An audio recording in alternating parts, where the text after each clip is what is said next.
पुढचं आता मला वाटते बरेच वर्ष हा अखंड हरिनाम सप्ताह चालला आणि श्रोते किती आहेत याच्याशी काही कर्तव्य नाही. हो, गर्दी उपयोगाची नाही, परमार्थामध्ये दर्दी पाहिजे. आणि मला वाटतं चव्हाणवाडीमध्ये दर्दी आहे म्हणून तुम्ही सर्वजण या ठिकाणी आलात.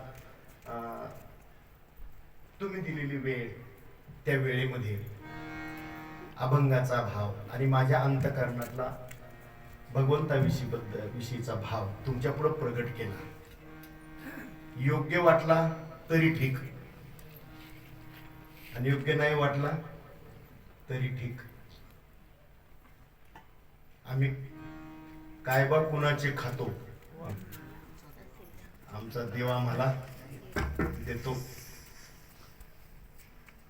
ज्या क्षणी अनुग्रह प्राप्त झाला 1992 साली तेव्हापासून आजपर्यंत तुम्ही काय दिलं मी कधी मागेही पाहिलं नाही आणि तुम्ही ज्या ज्या वेळा बोलवत तेव्हा कधीही पाहणार नाही. तुम्ही पाहता खरी एखाद्या वेळेला फक्त नारळ देऊन जर बुवाच्या मुखातून शब्द जर बाहेर पडला तर काय.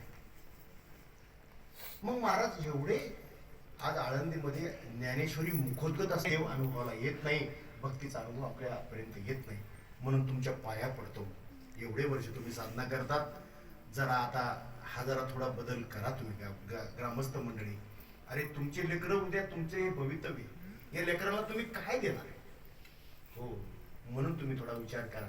मला येता आल्यानंतर राऊत भाऊने या आईची आठवण करून दिली. शिक्षण नाही पण गीता ज्ञानेश्वरी गाथा,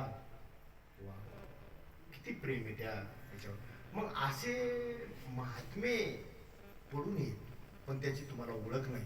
जर तुम्हाला खरंच परमार्थ करायचा असेल तर आमच्यासारख्या अर्ध्या हळकुंडाने पिवळ्या झाल्या नका ना बोलू, पण असे महात्मे शोधा आणि अशाच्या महात्म्याची शरणागती करा आणि गावाचं तुमचं कल्याण करून घ्या. झालेली सेवा सर्व माबापाच्या चरणी अर्पण करतो.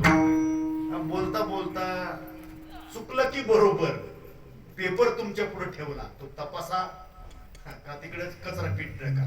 मला त्याच्याशी नाही, माझी आजची ड्युटी इज ब्युटी.